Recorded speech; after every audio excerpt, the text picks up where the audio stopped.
सभी को प्रणाम।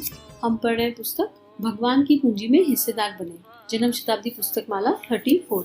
आइए परम पूज्य गुरुदेव वंदे माता जी का स्मरण करें, गुरु चरणों को हृदय में धारण करें, गायत्री मंत्र के साथ स्वाध्याय को आगे बढ़ाएं।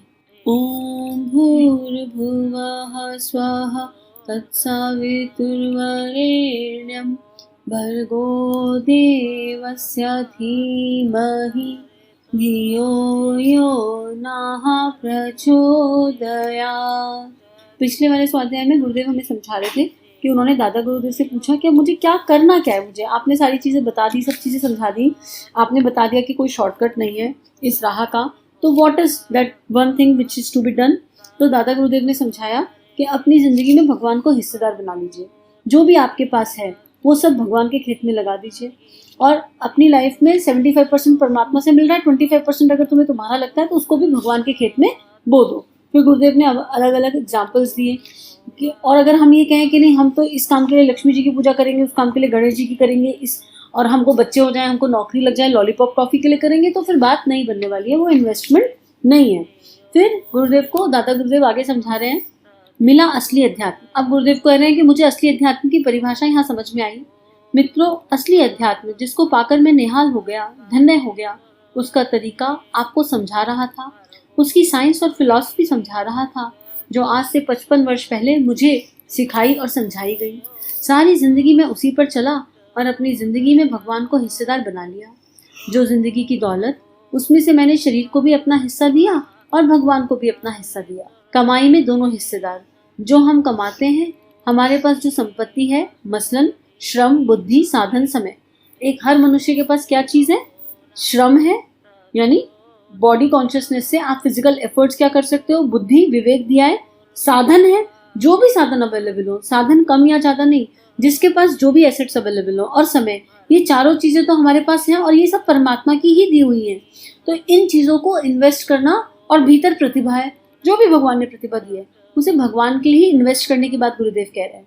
ये भगवान की दी हुई संपदाएं हमारे पास हैं, और अब हमने अपने जीवन की कमाई हम इसी से कमाते हैं। श्रम इस वक्त हमारे पास है, श्रम की ताकत हमारे पास है, पैसे की ताकत हमारे पास है।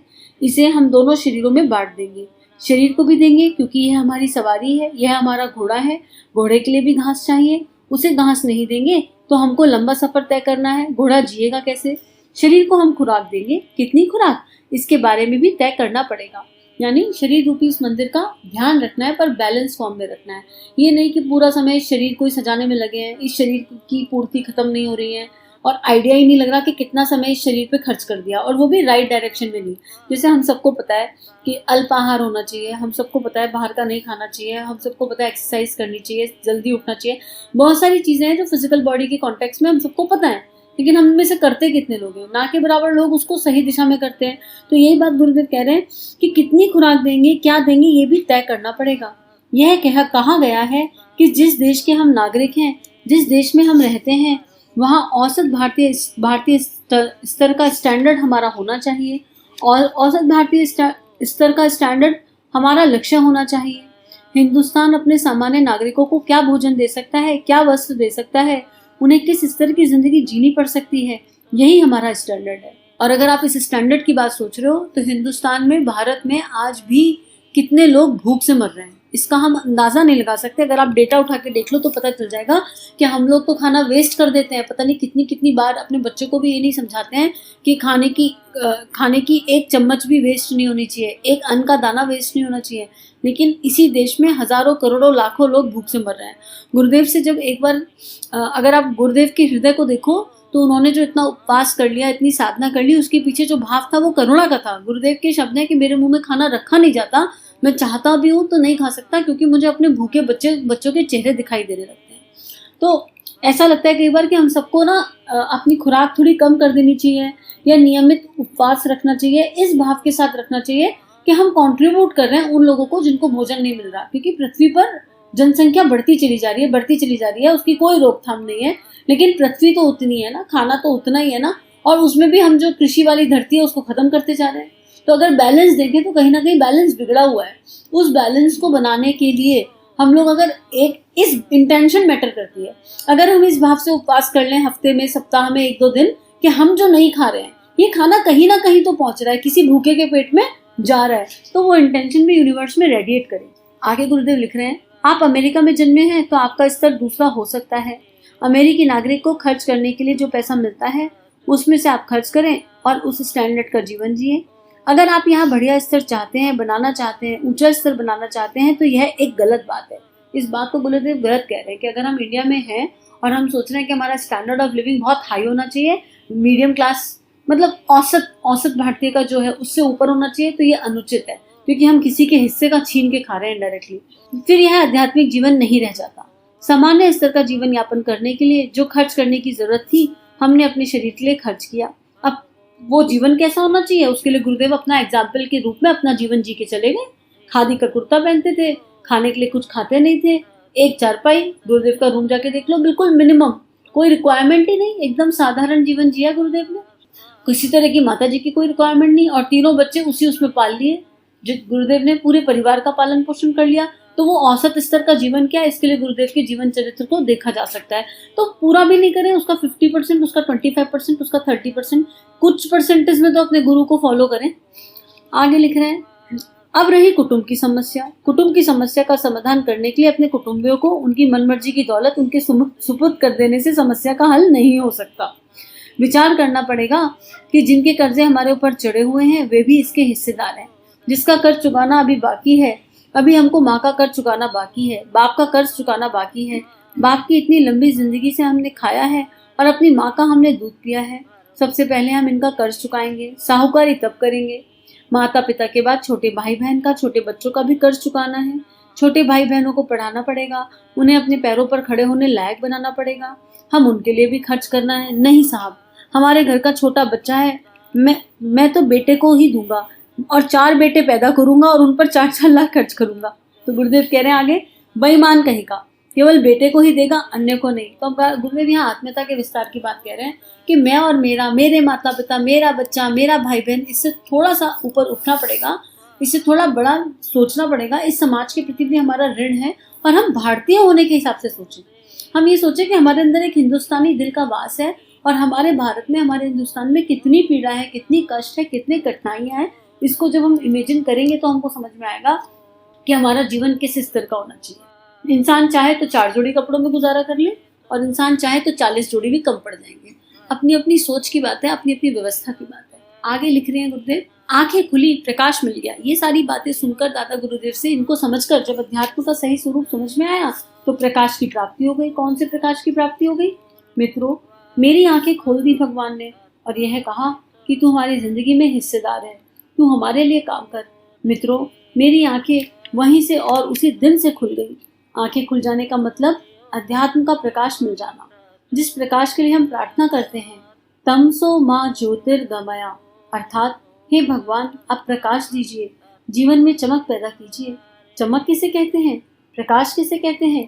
प्रकाश इसे कहते हैं जो मैं आपसे निवेदन कर रहा था, जिससे मेरी आंखें खुल गई। अंधेरे में भटकता हुआ प्राणी, अंधेरे में भटकता हुआ भूत और प्रेत प्रकाश पाकर निहाल हो जाता है। इसको फिर से पढ़ते हैं, क्या लिख रहे हैं गुरुदेव? प्रकाश इसे कहते हैं जिसे मैं खुली आंखों से निवेदन कर रहा था।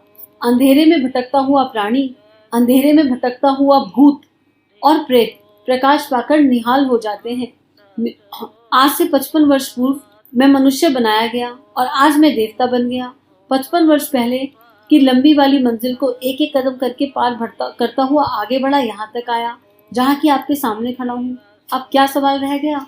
अब बेटे यह सवाल रह गया कि जिस अध्यात्म की प्रशंसा ऋषियों ने गाई, पुस्तकों में गाई, राम नाम की महत्ता जो संसार ने गाई, गायत्री मंत्र की महत्ता जिसके बारे में अर्थ वेद ने जाने क्या क्या कह दिया, कई बार तो संदेह होता है और अविश्वास होता है कि ये बातें गलत हैं, ये बातें सही नहीं जो बताई गई। जिस गायत्री मंत्र की महत्ता को मैं आपको सिखाता और सारी दुनिया को समझाता हूँ, उसके बारे में अर्थवेद में क्या समझाया गया है?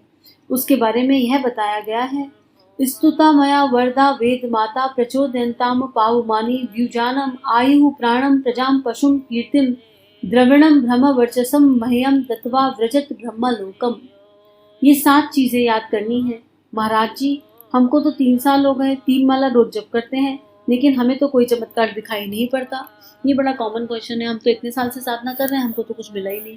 हम तो उतने साल से साधना कर रहे हैं, हमको तो कुछ मिला ही नहीं। और कुछ लोग तो ये भी कह देते हैं हम रोज 8 मिनट गुरुदेव के साथ 24 गायत्री मंत्र करते हैं जो 24,000 के बराबर होते हैं, तो हमारे तो 24,000 के इतने सारे अनुष्ठान हो गए, हमको कुछ मिला ही नहीं। ऐसे भी लोग आ जाते हैं। तो कई बार ऐसा लगता है कि भगवान सबको सद्बुद्धि दो, उन सबके लिए करुणा का भाव गुरु कृपा से जागृत होता है। तो गुरुदेव इसका आंसर दे रहे हैं, हाँ बेटे 3 साल में मिला है ना, अब जो तेरी जिंदगी के 30 साल बचे हैं ना, उनमें कुछ तो मिलने वाला है।